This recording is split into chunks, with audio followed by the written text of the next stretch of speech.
Online জ্ঞান Assam YouTube চেনেলটোলৈ আপোনালোক সকলোকে পুনৰবাৰ স্বাগতম জনাইছোঁ। আমি ইতিমধ্যে ভাৰত আৰু অসমৰ ভূগোলৰ প্ৰথম আৰু দ্বিতীয় খণ্ডটোৰ বিষয়ে আলোচনা কৰিছোঁ। আজি এই ভিডিঅ'টিত আমি ভূগোল সম্পৰ্কে তৃতীয় খণ্ডটোত আলোচনা কৰিম আৰু এইবোৰ প্ৰশ্ন প্ৰায়বোৰ অসমৰ DLED হওক, তাৰোপৰি আসাম পুলিচ, APSC অন্যান্য যিসমূহ কম্পিটিটিভ এক্সাম হয় সেই কম্পিটিটিভ এক্সামসমূহত আহি থকা দেখা গৈছে।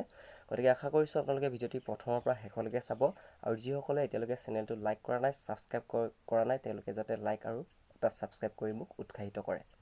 আহকচোন আজি ভিডিঅ'টি আৰম্ভ কৰোঁ। ভাৰতৰ অংগৰাজ্য অসম। আমি এতিয়া ইয়াৰ বিষয়ে আজি আলোচনা কৰিম। প্ৰথম প্ৰশ্নটো হৈছে ভাৰতৰ কোনখন ৰাজ্যত সৰ্বাধিক ধঁপাত খেতি উৎপাদন হয়? অন্ধ্ৰপ্ৰদেশত সৰ্বাধিক ধঁপাত খেতি উৎপাদন হয়। ভাৰতৰ সৰ্বাধিক ঘেঁহু উৎপাদন কৰা ৰাজ্য কোনখন? ভাৰতৰ সৰ্বাধিক ঘেঁহু উৎপাদন কৰা ৰাজ্যখন হৈছে পাঞ্জাৱ। তলৰ কোনখন ঠাই লো আকৰ উৎপাদনত আটাইতকৈ ধনী? মধ্যপ্ৰদেশত অৱস্থিত বিলাদিলা নামৰ ঠাইডোখৰ লো আকৰ উৎপাদনত সৰ্বাধিক ধনী। তলৰ কোন প্ৰকাৰৰ আহজাতীয় শস্য উৎপাদনত ভাৰত আগবঢ়া? কটন নামৰ যিটো আহজাতীয় শস্য আছে সেই শস্য উৎপাদনত ভাৰত সৰ্বাধিক আগবঢ়া। তাৰপিছত সুধিছে তলৰ কোন প্ৰকাৰৰ মাটি কপাহ খেতিৰ বাবে উপকাৰী? আপোনালোকে নিশ্চয় জানে কপাহ খেতিৰ বাবে সদায় কলা মাটি উপকাৰী। উত্তৰটো কলা মাটি। ভাৰতৰ সৰ্বমুঠ প্ৰধান বন্দৰৰ সংখ্যা কিমান? ভাৰতৰ সৰ্বমুঠ প্ৰধান বন্দৰৰ সংখ্যা হৈছে 12টা। গতিকে ইয়াৰ কমন প্ৰশ্ন হিচাপে আপোনালোকে মনত থ'ব 51, যিটো সোধা হৈছে যে কোনখন ৰাজ্যত সৰ্বাধিক ধঁপাত খেতি হয়? অন্ধ্ৰপ্ৰদেশত হয়। সৰ্বাধিক ঘেঁহু উৎপাদন কৰা ৰাজ্যখন নিশ্চয় জানে, পাঞ্জাৱত সৰ্বাধিক ঘেঁহু উৎপাদন হয়। যিসমূহ কমন প্ৰশ্ন পৰীক্ষাত আহি থকা দেখা গৈছে সেইবোৰ মই মেনশ্যন কৰি যাম। আপোনালোকে সেইবোৰ নোট ডাউন কৰি ল'ব, নতুবা স্ক্ৰীনশ্বট লৈ ল'ব আৰু ভিডিঅ'টিৰ ডেছক্ৰিপশ্যনত মই PDF লিংকটো দিম, তাৰ পৰা গৈ আপোনালোকে PDFটো ডাউনলোড কৰি ল'ব পাৰিব। 57 এটা মষ্ট ইম্পৰ্টেণ্ট কুৱেশ্যন হয়। হিমালয়ত অৱস্থিত ভাৰতীয় ভূখণ্ডৰ সৰ্বোচ্চ শৃংগটো কি? আপোনালোকে মন কৰিব ভাৰতীয় ভূখণ্ডত থকা হ'ব লাগিব। এতিয়া ভাৰতীয় ভূখণ্ডৰ সৰ্বোচ্চ শৃংগটো হৈছে নাংগা পৰ্বত, যিটো হিমালয়ত অৱস্থিত। মনত থৈ দিব। 58 এটা ইম্পৰ্টেণ্ট। তলৰ কোনখন কেন্দ্ৰীয় শাসিত ৰাজ্যত জনসংখ্যাৰ ঘনত্ব আটাইতকৈ কম? ইয়াত মেনশ্যন কৰিছে কেন্দ্ৰীয় শাসিত ৰাজ্য। কেন্দ্ৰীয় শাসিত ৰাজ্য, তাতে জনসংখ্যাৰ ঘনত্ব সৰ্বাধিক কম থকা ৰাজ্যখনৰ নাম সুধিছে। সেইখন হৈছে আন্দামান আৰু নিকোবৰ দ্বীপপুঞ্জত। জনসংখ্যাৰ ঘনত্ব কেন্দ্ৰীয় শাসিত ৰাজ্য কেইখনৰ ভিতৰত সৰ্বাধিক কম। উত্তৰ পূব ভাৰতৰ আটাইতকৈ বৃহৎ ৰাজ্য কোনখন? এইটো 59 কুৱেশ্যনটো কম্পিটিটিভ এক্সামত আহি থকা দেখা যায়েই, কিন্তু আপোনালোকে মন কৰিব ইয়াত নৰ্থ ইষ্টৰ কথা কোৱা হৈছে। উত্তৰ পূব ভাৰত, নৰ্থ ইষ্ট, মনত থৈ দিব। ভাৰতৰ বুলি ক'লে আমি আলোচনা কৰিছিলোঁ ভাৰতৰ সৰ্ববৃহৎ ৰাজ্যখন হৈছে কি আছিলে বাৰু? ৰাজস্থান। আৰু সৰ্বাধিক সৰু ক্ষুদ্ৰ ৰাজ্যখন আছিলে গোৱা। কিন্তু নৰ্থ ইষ্টৰ কথা ক'লে সদায় অৰুণাচল প্ৰদেশ হ'ব। মনত থৈ দিব। অৰুণাচল প্ৰদেশ উত্তৰ পূব ভাৰতৰ আটাইতকৈ বৃহৎ ৰাজ্য। তাৰপিছত 60 নম্বৰটোত সুধিছে আব নামৰ যিটো পাহাৰ আছে, আব কোন পাহাৰৰ আটাইতকৈ ওখ শৃংগ সুধিছে। সেইটো আৰাৱলী পাহাৰৰ আটাইতকৈ ওখ শৃংগ। আব এটা শৃংগ হয় আৰু সেইটো আৰাৱলী পাহাৰত অৱস্থিত। তলৰ কোনখন ৰাজ্যৰ 70% অধিক জনসংখ্যা দৰিদ্ৰ সীমাৰেখাৰ তলত? সেইখন হৈছে উৰিষ্যা।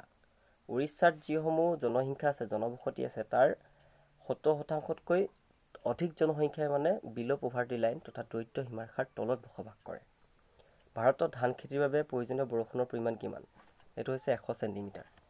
মনত থৈ যাব। গতিকে ইয়াৰ পৰা হ'ব পৰা প্ৰশ্নকেইটাৰ বিষয়ে আলোচনা কৰিলোঁ। আপোনালোকে মনত থ'ব 57, যিটো হিমালয়ত অৱস্থিত ভূখণ্ডৰ সৰ্বোচ্চ শৃংগ, তাৰপিছত কেন্দ্ৰীয় শাসিত ৰাজ্যৰ জনসংখ্যাৰ ঘনত্ব কোনখনত কম, আৰু উত্তৰ পূব ভাৰতৰ আটাইতকৈ বৃহৎ ৰাজ্য সেইখন মনত থৈ দিব। এই 3টা কুৱেশ্যন আহিব পাৰে। এইকেইটাও নাহিব বুলি ক'ব নোৱাৰি, আহি যাব পাৰে। গতিকে আপোনালোকে গোটেইকেইটা কুৱেশ্যনকে মন দি চাব, কিন্তু যিসমূহ অহাৰ সম্ভাৱনা বেছি মই সেইবোৰ মেনশ্যন কৰি গৈছোঁ আচলতে। পাছৰ প্ৰশ্নটো এটা ইম্পৰ্টেণ্ট প্ৰশ্ন, মন কৰিব। মাউণ্ট এভাৰেষ্ট পৃথিৱীৰ আটাইতকৈ ওখ শৃংগ বুলি কোৱা হয়। মাউণ্ট এভাৰেষ্ট এইটো ক'ত অৱস্থিত? মাউণ্ট এভাৰেষ্ট নেপালত অৱস্থিত। মাউণ্ট এভাৰেষ্ট যিটো পৰ্বত সেইটো নেপালত অৱস্থিত। মন কৰিব। কাবেৰী নদী ক'ৰ পৰা উৎপত্তি হৈছিল? কাবেৰী নদী উৎপত্তি হৈছিল ব্ৰহ্মগিৰি পাহাৰৰ পৰা। এইটো এটা মষ্ট ইম্পৰ্টেণ্ট কুৱেশ্যন হয়। তাৰ লগতে 65টো ইম্পৰ্টেণ্ট কুৱেশ্যন কম্পিটিটিভ এক্সামত আহি থকা দেখা গৈছে যে চেন্নাইত অৱস্থিত ভাৰতৰ দীৰ্ঘতম সাগৰ তীৰৰ নাম কি? এইটো হৈছে মেৰিনা সাগৰ তীৰ। এতিয়া আপোনালোকৰ প্ৰশ্নটো এনেকৈ দিব পাৰে, চেন্নাইত অৱস্থিত বুলি নহয়, যদি মাত্ৰ ভাৰতৰ দীৰ্ঘতম সাগৰ তীৰৰ নামটো সোধে তেতিয়াও মেৰিনা সাগৰ তীৰে আপোনালোকে লিখিব লাগিব। আৰু ক'ত অৱস্থিত বুলি ক'লে আপোনালোকে লিখিব লাগিব চেন্নাইত অৱস্থিত। তাৰপিছত 66টোত সুধিছে ভাৰতৰ উত্তৰ পূব মৌচুমী বতাহৰ ফলত বৰষুণ কেতিয়া হয়? নিশ্চয় জানে, ভাৰতৰ উত্তৰ পূব মৌচুমী বতাহৰ ফলত শীতকালত বৰষুণ হয়। তাৰপিছত তলৰ কোনটো ৰাষ্ট্ৰীয় ঘাইপথ সৰ্বাধিক দীঘল কৈছে? এতিয়া কলিকতাৰ পৰা যিটো হাজিৰালৈ ৰাষ্ট্ৰীয় ঘাইপথ গৈছে সেইটো ভাৰতৰ আটাইতকৈ ৰাষ্ট্ৰীয় ঘাইপথ, আটাইতকৈ দীঘল ৰাষ্ট্ৰীয় ঘাইপথ। গতিকে ইয়াত হ'ব পৰা প্ৰশ্নকেইটা হৈছে মাউণ্ট এভাৰেষ্ট ক'ত অৱস্থিত পৰ্বত, কাবেৰী নদী ক'ৰ পৰা উৎপত্তি হৈছে, তাৰপিছত চেন্নাইত অৱস্থিত ভাৰতৰ দীৰ্ঘতম সাগৰ তীৰৰ নাম হ'ব পাৰে। গতিকে এইকেইটা আপোনালোকে মনত থৈ যাব। তাৰ পাছৰ প্ৰশ্নটো এটা ইম্পৰ্টেণ্ট প্ৰশ্ন, ভাৰতৰ কোনখন ৰাজ্যক মছলাৰ বাগিচা বুলি কোৱা হয়? মানে ভাৰতৰ কোনখন ৰাজ্যত সৰ্বাধিক মছলা উৎপাদন হয় বুলি কোৱা হৈছে, সেইখনকে মছলাৰ বাগিচা বুলি ক'ব। গতিকে ভাৰতৰ কেৰেলা নামৰ যিখন ৰাজ্য, কেৰেলাত সৰ্বাধিক মছলা উৎপাদন হয় আৰু সেইকাৰণে কেৰেলা ৰাজ্যখনক মছলাৰ বাগিচা বুলি কোৱা হয়। ভাৰত মহাসাগৰৰ সৰ্ববৃহৎ বদ্বীপ কোনটো? মষ্ট ইম্পৰ্টেণ্ট কুৱেশ্যন, সেইটো হৈছে মাডাগাস্কাৰ। মাডাগাস্কাৰ ভাৰত মহাসাগৰত অৱস্থিত আৰু সেইটো হৈছে ভাৰত মহাসাগৰত সৰ্ববৃহৎ বদ্বীপ। তলৰ কোনখন ঠাইত কয়লাৰ সম্ভাৱনীয়তা সৰ্বাধিক? সেইটো হৈছে ভাৰতৰ সোণ উপত্যকাত কয়লাৰ সম্ভাৱনীয়তা সৰ্বাধিক। ভাৰতৰ তেল থকা ঠাইসমূহ কোনবিধ শিলাৰে গঠিত? প্ৰাকৃতিক তেলসমূহ সাধাৰণতে গেদীয় শিলাৰ তলত থাকে, গতিকে আনচাৰটো হ'ব গেদীয় শিলা। গেদীয় শিলাত আচলতে তেল পোৱাৰ সম্ভাৱনা বেছি, য'ত গেদীয় শিল বেছিকৈ থাকে। তাৰ পাছৰ প্ৰশ্নটো সুধিছে 72, তলৰ কোনটো বিশুদ্ধ প্ৰাণীৰ হ্ৰদ? মষ্ট ইম্পৰ্টেণ্ট এটা কুৱেশ্যন হয়, সেইটো হৈছে চিল্কা হ্ৰদ। গতিকে বিশুদ্ধ প্ৰাণীৰ হ্ৰদ হিচাপে জনা যায় চিল্কা হ্ৰদক, আপোনালোকে সেইটো মনত থৈ দিলে হ'ব। গতিকে এই প্ৰশ্নটো আহিব পাৰে যে চিল্কা হ্ৰদ কি, তেতিয়াও উল্টাই দিলে হ'ব, চিল্কা হ্ৰদ বিশুদ্ধ প্ৰাণীৰ হ্ৰদ। তাৰপিছত তলৰ কোনটো বৈশিষ্ট্য বা উপাদানে ব্ৰহ্মপুত্ৰ নদীৰ সৈতে গংগা নদীৰ পাৰ্থক্য বহন কৰিছে? মানে ব্ৰহ্মপুত্ৰ আৰু গংগা নদীৰ মাজত থকা পাৰ্থক্যটো আচলতে কিহে বহন কৰিছে, কিহে উলিয়াই দিয়ে? সেইটো হৈছে গংগা নদীয়ে ব্ৰহ্মপুত্ৰ নদীৰ বহল আৰু বিস্তৃত ধাৰ একেই নহয়, এইটো হৈছে মেইন পাৰ্থক্য, বাকীখিনি প্ৰায় একেই। তাৰ পাছৰ প্ৰশ্নটো সুধিছে পশ্চিমীয়া বতাহে বৰষুণক বাধা দিয়া মানে কি? ভূমধ্য সাগৰৰ পৰা বলা উষ্ণ ঘূৰ্ণীবতাহ। মানে ভূমধ্য সাগৰৰ পৰা যেতিয়া উষ্ণ ঘূৰ্ণীবতাহ বলিব তেতিয়াই সেই পশ্চিমীয়া বতাহে বৰষুণক বাধা দিব পাৰে। তাৰপিছত ভাৰতৰ সৰ্ববৃহৎ লুণীয়া প্ৰাণীৰ অশ্বক্ষুৰা হ্ৰদটোৰ নাম কি? মষ্ট ইম্পৰ্টেণ্ট এটা কুৱেশ্যন হয়। আমি আগতে যিটো আলোচনা কৰিছিলোঁ যে বিশুদ্ধ প্ৰাণীৰ হ্ৰদ বুলি কাক জনা যায়, চিল্কা হ্ৰদ। গতিকে সেই চিল্কা হ্ৰদটোৱে হৈছে ভাৰতৰ সৰ্ববৃহৎ লুণীয়া প্ৰাণীৰ অশ্বক্ষুৰা হ্ৰদ। আপোনালোকে নিশ্চয় অশ্বক্ষুৰা হ্ৰদৰ বিষয়ে পঢ়িছে। তাৰপিছত তলৰ কোনটো দুৰ্ভিক্ষত পৰা অঞ্চল, মানে ক'ত দুৰ্ভিক্ষ মহামাৰী হৈ গৈছে, সেইটো হৈছে দুৰ্ভিক্ষ উত্তৰ কৰ্ণাটকত হৈ গৈছে। তলৰ কোনবিধ উল্লেখযোগ্য বাৰিষাৰ শস্য? বাৰিষাৰ শস্য বাৰিষা কালত হোৱা শস্য কি? যেতিয়া বৰষুণৰ পৰিমাণ বেছি হয় তেতিয়া ধান, গম আৰু কপাহ খেতি মানে বেছি হয়। কিছুমান প্ৰশ্ন ভূগোলৰ কেনেকুৱা হয়, আচলতে মানে নিজৰ কমন চেন্সটোও লাগিব যে বাৰিষাৰ শস্য কোনবিধ হ'ব? বাৰিষা আহিলে কি হয়? ধানৰ উৎপাদন বেছি হয়, গম আৰু কপাহ খেতিৰ উৎপাদন বেছি হয়। গতিকে ইয়াত আলোচনা কৰা মতে যে পৰীক্ষাত আহিব সেইটো কথা নহয়, প্ৰশ্নবোৰ উল্টা পুল্টা কৰি দিব পাৰে, সজাই পৰাই দিব পাৰে। গতিকে আপোনালোকে অলপ চাই চিতি প্ৰশ্নসমূহ কৰিব। ভূগোলৰ প্ৰশ্নবোৰ সদায় অলপ পাক লগা ধৰণৰ হয়। তাৰটো সুধিছে ভাৰতক ৰুঢ় অঞ্চল বুলি কোৱাৰ বাবে তলৰ কোনটো বৈশিষ্ট্য উপযুক্ত? ভাৰতক ৰুঢ় অঞ্চল বুলি কোৱাৰ বাবে উপযুক্তটো হৈছে মূলধন আৰু বন্দৰৰ বিশেষ সুবিধা থকাৰ কাৰণে ভাৰতক ৰুঢ় অঞ্চল বুলি কোৱা হয়। তলত উল্লেখিত কোনবিধ কাৰ্যকলাপ কাঠ খেতিৰ লগত জড়িত? এইটো এটা কমন চেন্সৰ প্ৰশ্ন হয়। কাঠ খেতি কৰিবলৈ আমি কি কৰিব লাগিব? গছ গছনি ৰোপণ কৰিব লাগিব, প্ৰতিপালন কৰিব লাগিব, তেতিয়াহে সেই কাৰ্যকলাপে কাঠ খেতি উৎপাদন বৃদ্ধি কৰিব। তাৰ পাছৰ প্ৰশ্নটো সুধিছে সৰোবৰ বহুমুখী প্ৰকল্পৰ দ্বাৰা তলৰ কোনখন ৰাজ্য লাভৱান হৈছে? চৰ্দাৰ সৰোবৰ বহুমুখী প্ৰকল্পৰ দ্বাৰা লাভৱান হোৱা ৰাজ্যকেইখন হৈছে মহাৰাষ্ট্ৰ, গুজৰাট আৰু মধ্যপ্ৰদেশ। কোনখন ৰাজ্যই শীতকালত বৰষুণ লাভ কৰে? এইটো এটা প্ৰশ্ন হ'ব পাৰে। আমি আগতে আলোচনা কৰিছিলোঁ যে বৰষুণৰ কথা আহিব পাৰে, গতিকে এইটো শুদ্ধটো হৈছে তামিলনাডু। তামিলনাডু ৰাজ্যই শীতকালতহে বৰষুণ লাভ কৰে। তাৰ পাছৰ প্ৰশ্ন, চেন্নাইত অৱস্থিত ভাৰতৰ দীৰ্ঘতম সাগৰ তীৰটোৰ নাম কি? অকণমান আগতে আলোচনা কৰিছিলোঁ, সেইটো হৈছে মেৰিনা সাগৰ তীৰ। তাৰপিছত CIPETৰ সম্পূৰ্ণ ফুলটো কি? সেইটো হৈছে central institute of plastic engineering and technology. উত্তৰ পূব সীমান্ত ৰেলৱেৰ মুখ্য কাৰ্যালয় ক'ত? এইটো আহিব পাৰে। ৰেলৱে যিসমূহে পৰীক্ষা দিছে তেওঁলোকে নিশ্চয় গম পাইছে, এইটো প্ৰশ্ন প্ৰায় আহি থকা আহে মানে দিয়ে এইটো প্ৰশ্ন। গতিকে উত্তৰ পূব সীমান্ত ৰেলৱেৰ মুখ্য কাৰ্যালয় অৱস্থিত হৈছে মালিগাঁও। মনত থৈ দিব, মালিগাঁৱত উত্তৰ পূব সীমান্ত ৰেলৱেৰ মুখ্য কাৰ্যালয় অৱস্থিত। তাৰপিছত সুধিছে 84 প্ৰশ্নটোত 3,200 কোটি 480 মেগাৱাট উত্তৰ জলবিদ্যুৎ যিটো প্ৰকল্প সেইটো ক'ত আছে বাৰু? সেইটো হিমাচল প্ৰদেশত আছে। মনত থৈ দিব, হিমাচল প্ৰদেশত আছে। এইটো সৰ্বাধিক মেগাৱাট জড়িত জলবিদ্যুৎ প্ৰকল্প। তাৰপিছত 85টো সুধিছে 2001 চনৰ লোকপিয়ল অনুসৰি সৰ্বনিম্ন আৰু সৰ্বোচ্চ জনবসতিৰ ঘনত্ব থকা ৰাজ্য দুখন কি কি? মষ্ট ইম্পৰ্টেণ্ট প্ৰশ্ন। আপোনাৰ 2001, 2011 লোকপিয়লৰ এটা প্ৰশ্ন হ'লেও পৰীক্ষাত আপোনালোকে আহি দেখিবলৈ পাইছে। গতিকে 2001 চনৰ মতে অৰুণাচল প্ৰদেশ আৰু পশ্চিমবংগই হৈছে সৰ্বনিম্ন আৰু সৰ্বোচ্চ জনবসতিৰ ঘনত্ব ৰাজ্য। সৰ্বনিম্ন বুলি ক'লে অৰুণাচল প্ৰদেশ, ঘনত্ব একেবাৰে কম। আপোনালোকে অৰুণাচল প্ৰদেশলৈ গ'লেই গম পাব। মানে ঘনত্ব বুলি ক'লে কি হয়, জনবসতিৰ যিটো আচলতে ভিৰ সেইটো একেবাৰে কম। তাৰপিছত পশ্চিমবংগ হৈছে সৰ্বোচ্চ জনবসতিৰ ঘনত্ব থকা ৰাজ্য 2001 চনৰ লোকপিয়ল মতে। লোকপিয়লটো আপোনালোকে মনত থৈ দিব। তাৰ পাছৰ প্ৰশ্নটো হৈছে,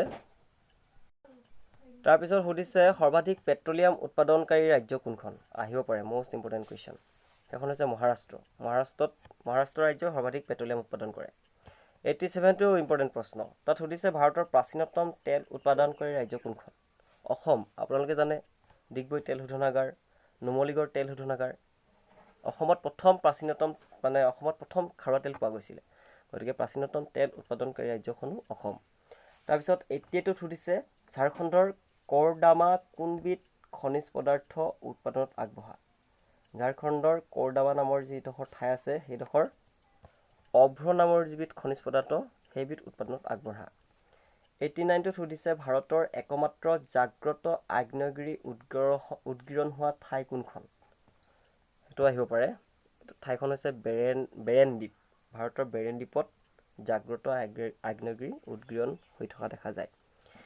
তাৰপিছত সুধিছে ভাৰতৰ সৰ্ববৃহৎ যিটো লুণীয়া প্ৰাণীৰ হ্ৰদ আমি গম পাইছিলোঁ চিল্কা হ্ৰদ, সেইটো ক'ত অৱস্থিত? জানে আপোনালোকে সেইটো চিল্কা হ্ৰদ উৰিষ্যাত অৱস্থিত। মনত থৈ যাব। তাৰপিছত 91টোত সুধিছে ভাৰতৰ দক্ষিণ প্ৰান্তত থকা ঠাইখন কি? ভাৰতৰ একেবাৰে দক্ষিণ প্ৰান্তত থকা ঠাইখন হৈছে ইন্দিৰা অন্তৰীপ।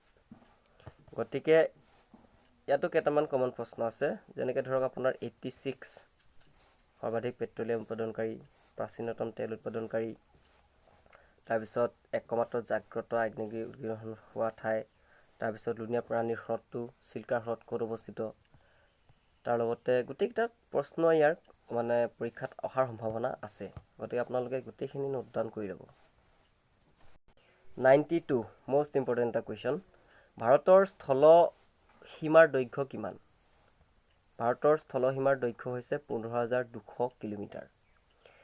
ভাৰতৰ মান সময়ৰ বাবে নিৰ্ধাৰিত দ্ৰাঘিমা ৰেখাডাল কোনখন চহৰৰ মাজেদি পাৰ হৈ গৈছে? মান সময়ৰ বাবে যি আমি কল্পনা কৰি লোৱা হয় দ্ৰাঘিমা ৰেখা, অক্ষৰেখা, সেই দ্ৰাঘিমা ৰেখাডাল এলাহাবাদ চহৰৰ মাজেদি পাৰ হৈ গৈছে।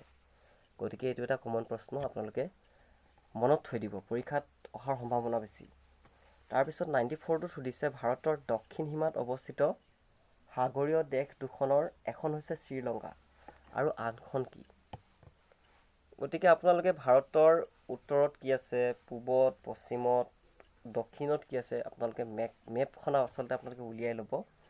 আৰু ভাৰতৰ চাৰিসীমা, অসমৰ চাৰিসীমা আপোনালোকে মন দিব লাগিব, কাৰণ তাৰ পৰা এটা হ'লেও এটা প্ৰশ্ন পৰীক্ষাত দিব পাৰে। গতিকে দক্ষিণ সীমাত আছে এখন শ্ৰীলংকা, আনখন হৈছে মালদ্বীপ। শ্ৰীলংকা আৰু মালদ্বীপ ভাৰতৰ একেবাৰে দক্ষিণ সীমামূৰীয়া সাগৰীয় দেশ। এখন শ্ৰীলংকা, আনখন মালদ্বীপ। 95টোত সুধিছে হিমালয় পৰ্বতমালাৰ দূৰত্বৰ পৰিমাণ সৰ্বমুঠ দৈৰ্ঘ্য কিমান? হিমালয় পৰ্বতমালাৰ সৰ্বমুঠ দৈৰ্ঘ্য সুধিছে, সেইটো হৈছে 2,400 কিলোমিটাৰ। গতিকে এটা যথেষ্ট দৈৰ্ঘ্য আছে আমাৰ হিমালয় পৰ্বতমালাটোৰ, আৰু সেই দৈৰ্ঘ্যটো হৈছে সৰ্বমুঠ 2,400 কিলোমিটাৰ। তাৰপিছত 96টোত সুধিছে ভাৰতবৰ্ষৰ অন্তৰ্গত হিমালয়ৰ সৰ্বোচ্চ শৃংগ কোনটো?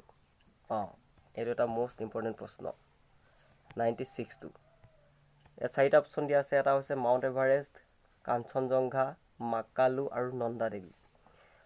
ভাৰতবৰ্ষৰ অন্তৰ্গত মনত থ'ব যে হিমালয় পৰ্বতটো বহুতকেইখন দেশৰ লগ লাগি আছে, দেশৰ সীমা বিভাজন কৰিছে। গতিকে ভাৰতবৰ্ষৰ অন্তৰ্গত হ'ব লাগিব, আৰু হিমালয়ৰ সৰ্বোচ্চ শৃংগটো হৈছে ভাৰতবৰ্ষৰ অন্তৰ্গত কাঞ্চনজংঘা। তাৰপিছত সুধিছে ভাৰতৰ বাণিজ্যিক শস্য কি? ভাৰতৰ বাণিজ্যিক শস্য কি বাৰু? ধান খেতি দি পেলাই নহ'ব, প্ৰায় ধান খেতি ধান য'ত আছে সেইটো হ'ব লিখিয়াই লাগে, কিন্তু সেইটো শুদ্ধ উত্তৰ। ভাৰতৰ বাণিজ্যিক শস্যটো হৈছে কপাহ আৰু কুঁহিয়াৰ। এইটো মনত থৈ দিব, আহিব পাৰে পৰীক্ষাত। 98টোত সুধিছে তলৰ কোনখন ৰাজ্যৰ আকাৰ ইউৰোপৰ পোলেণ্ডৰ সমান? প্ৰায় আকাৰ একেই, সেইখন হৈছে ভাৰতৰ মহাৰাষ্ট্ৰ যিখন ৰাজ্য, সেইখন ইউৰোপৰ পোলেণ্ডৰ সমান। 99 তলৰ কোনখন 5 বছৰীয়া পৰিকল্পনাৰ সময়ত কৃষিনীতিৰ সম্প্ৰসাৰণৰ ফলত সেউজ বিপ্লৱৰ সূচনা হৈছিল? মষ্ট এটা ইম্পৰ্টেণ্ট প্ৰশ্ন। পৰিকল্পনাৰ লগত জড়িত এটা হ'লেও প্ৰশ্ন পৰীক্ষাত অহাৰ সম্ভাৱনা থাকে। গতিকে ভাৰতৰ যি চতুৰ্থ পঞ্চবাৰ্ষিক পৰিকল্পনা আছিলে, সেই চতুৰ্থ পঞ্চবাৰ্ষিক পৰিকল্পনাৰ সময়ত কৃষিনীতিৰ সম্প্ৰসাৰণ হৈছিল, আৰু সেই কৃষিনীতিৰ সম্প্ৰসাৰণৰ ফলতে ভাৰতত সেউজ বিপ্লৱৰ সূচনা হৈছিল। গতিকে কি পঞ্চবাৰ্ষিক পৰিকল্পনা? চতুৰ্থ পঞ্চবাৰ্ষিক পৰিকল্পনা। মনত থৈ দিব, মষ্ট ইম্পৰ্টেণ্ট। তাৰপিছত 100 নম্বৰ প্ৰশ্নটো সুধিছে ভাৰতৰ কোনটো অঞ্চলক ধানৰ বল, ৰাইচ বল বুলি জনা যায়? ভাৰতৰ কৃষ্ণা গোদাবৰী বদ্বীপ অঞ্চলটোক ৰাইচ বল বুলি জনা যায়। কৃষ্ণা গোদাবৰী বদ্বীপ অঞ্চলটোক ৰাইচ বল বুলি জনা যায়, য'ত সৰ্বাধিক ধান উৎপাদন কৰা হয়। 101টোত সুধিছে ভাৰতৰ সৰ্বাধিক শক্তি ক'ৰ পৰা আহৰণ কৰা হয়? নিশ্চয় জানে, ভাৰতৰ সৰ্বাধিক শক্তি ক'ৰ পৰা আহৰণ কৰিব? তাপবিদ্যুৎ প্ৰকল্পৰ পৰা সৰ্বাধিক শক্তি আহৰণ কৰে। গতিকে কমন প্ৰশ্ন ইতিমধ্যে যথেষ্ট আলোচনা কৰিলোঁ। আপোনালোকক যিসমূহ মেনশ্যন কৰিছোঁ, সেই মেনশ্যন কৰা প্ৰশ্নসমূহ আপোনালোকে টুকি ল'ব, নতুবা স্ক্ৰীনশ্বট মাৰি ল'ব, আৰু যিমান সম্ভৱ পাৰোঁ যিকেইটা পৰীক্ষাত আহি থাকে সেনেকুৱা প্ৰশ্নবোৰে মই ভিডিঅ'টোত উপস্থাপন কৰিবলৈ চেষ্টা কৰিছোঁ। যদি বুজাওঁতে আপোনালোকে বুজি পোৱা নাই, বা মোৰ বুজাওঁতে যদি কিবা ভুল হৈছে, আপোনালোকে ভুলসমূহ আঙুলিয়াই দি শুদ্ধ কৰিব বুলি আশা ৰাখিছোঁ। আজি ভিডিঅ'টো ইমানতে সামৰণি মাৰিছোঁ। পুনৰ আৰু এটা খণ্ডত আমি লগ পাম। তেতিয়ালৈকে ধন্যবাদ। জয় অসম।